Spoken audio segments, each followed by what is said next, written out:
Borthakur IAS Academy, an endeavor of excellence. Borthakur IAS Academy. Hello everyone, welcome to Borthakur's IAS Academy, Northeast's premier institute for UPSC, APSC and NPSC preparations. I'm your friend Atreyi and today I'm here with another segment of Current Affairs 365 dated 21st of July 2021. This is your one-stop solution for any news and updates regarding civil services examination, and along with that, it is also going to be helpful for any other Assam state government services. Don't forget to like and share this video and subscribe to our YouTube channel. You can also follow us on Facebook as well as Instagram. So the first news of today is regarding the extension of Stand Up India scheme. Ministry of Finance has extended the scheme up to the year 2025. It was launched in the year 2016 to promote entrepreneurship at the grassroots level, focusing on economic empowerment and job creation. The main aim here is to leverage institutional credit structure to reach out to the undeserved sector of people like SC, ST and women entrepreneurs. Here, the objective is to facilitate bank loans between 10 lakh to 1 crore to at least one SC or ST borrower and at least one women borrower. When it comes to eligibility, all women entrepreneurs and SC, ST entrepreneurs above 18 years of age are eligible, and loans under the scheme are available for only greenfield projects. Now, what is this greenfield project? It is one in which which is not constrained by prior work. Okay, it is constructed on unused land where there is no need to remodel or demolish an existing structure. Moreover, the borrower should not be in default to any bank or financial institution. In case of non-individual enterprises, at least 51% of the shareholding and controlling stakes should be held by either an SC/ST or a women entrepreneur. The margin money requirement for loans under the scheme has been reduced from 25% to up to 15%, and activities allied to agriculture have also been included in this scheme. So far, the banks have sanctioned 26,204 crore to about 1,16,266 beneficiaries under the scheme in the last 5 years. And from this scheme, more than 93,094 women entrepreneurs have been benefited. So the second news of today is regarding the India Inequality Report of 2021. This report has been titled as India's Unequal Healthcare Story, which has been released by Oxfam India. This report shows the socio-economic inequalities which has seeped into the health sector and is disproportionately affecting the health outcomes of all the marginalized communities. It is mainly due to the absence of universal health coverage in our country. This report provides a comprehensive analysis of the health outcomes across different socio-economic groups in order to gauge the level of health inequality that persists in our country. The key findings of this report states that the general category population, they performs better than SCs and STs. The rich people are performing better than poor, and men are better off than women. Also, when it comes to the urban population, they are showing better results. They are improving it at a faster rate than the rural population when it comes to various health indicators. Also, the states that have for the past few years been reducing inequalities, such as inequalities to access to health between the general category and SC and ST population, they have less confirmed cases of COVID, such as Telangana, Himachal Pradesh and Rajasthan. Along with that, the states that have had higher GDP expenditure on health, for example, Bihar, Goa and Assam, they have higher recovery rates of COVID cases. Here we'll have to make a special mention of the state Kerala, as it has invested in infrastructure to create a multi-layered health system, which is mainly designed to provide first contact access for basic services at the community level. Kerala has also expanded its primary healthcare coverage to achieve access to a range of preventive and curative services. The National Health Profile in 2017 recorded one government allopathic doctor for every 10,000 people and one state-run hospital for every 90,000 people. When it comes to women literacy, it's also has improved across the various social groups over time, but still we'll have to work way better, way harder in this particular section.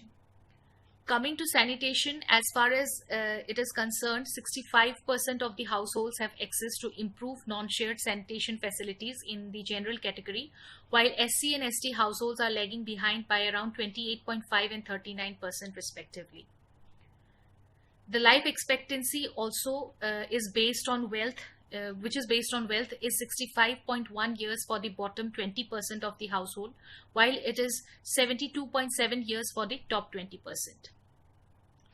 And the infant mortality rate, overall improvement in this rate is not equal across all the social groups.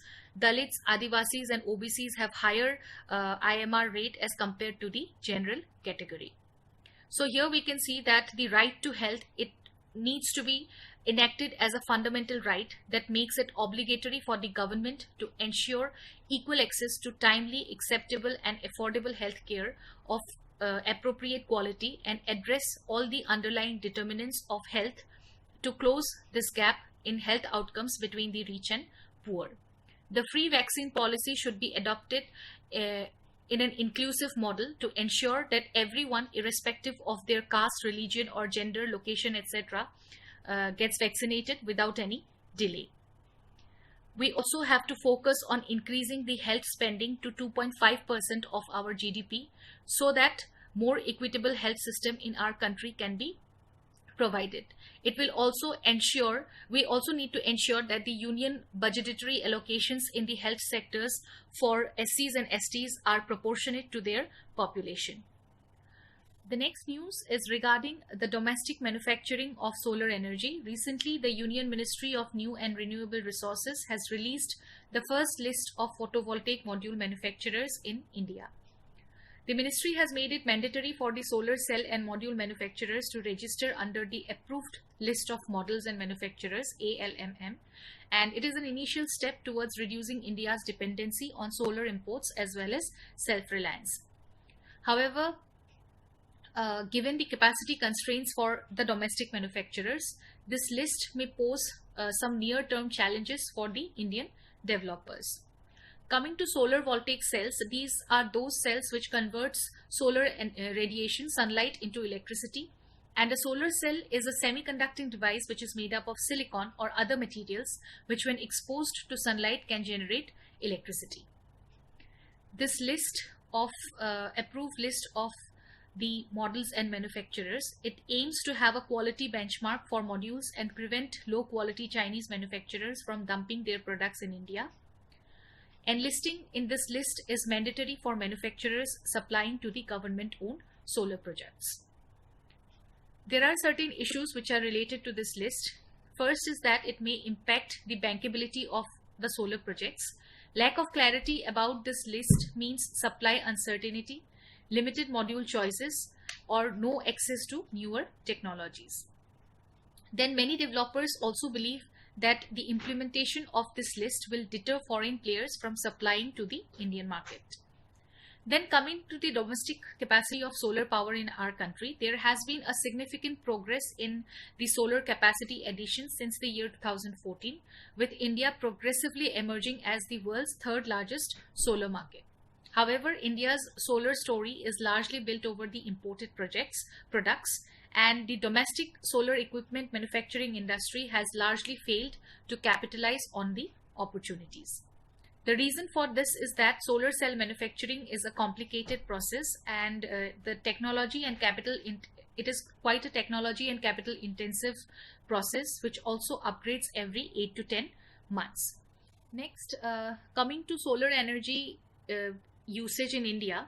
Just before the Paris Climate Summit of 2015, our government said that it would install 175 gigawatt of renewable power by 2022, including 100 gigawatt of solar power.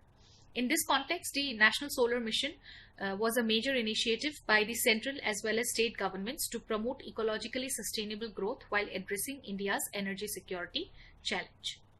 Then we have this Shrishti scheme, which is Sustainable Rooftop Implementation of Solar Transfiguration of India. It envisages to promote rooftop solar power projects in our country. Along with that, the Kusum scheme would provide additional income to the farmers by giving them the option to sell additional power to the grid through solar power projects that will be set up on their barren lands. Further, strong financial measures are required to finance the solar projects, and innovative steps like green bonds, institutional loans, and clean energy funds. All these can play a very crucial role at this point of time. The next news is related to the roadmap for India's offshore wind energy. Recently, the Ministry of New and Renewable Energy has set a target of installing 5 gigawatt of offshore capacity by 2022 and 30 gigawatts by the year 2030. Wind energy typically comes in two different types today. First is the onshore wind farms, which are large installations of wind turbines located on land. And the next one is offshore wind farms, that are installations located in the bodies of water. These offshore wind energy, it refers to the deployment of wind farms inside the water bodies, and which utilizes the sea winds to generate electricity. Offshore wind farms must be at least 200 nautical miles from the shore and 50 feet deep in the ocean. Coming to India's status of wind energy, the electricity generation from wind has reached 39.2 gigawatts a year in 2021 March, and also an additional 20 gigawatt is expected over the next 5 years.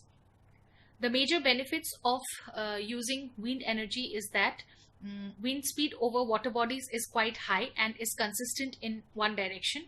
As a result, the offshore wind farms generate more electricity per installed capacity.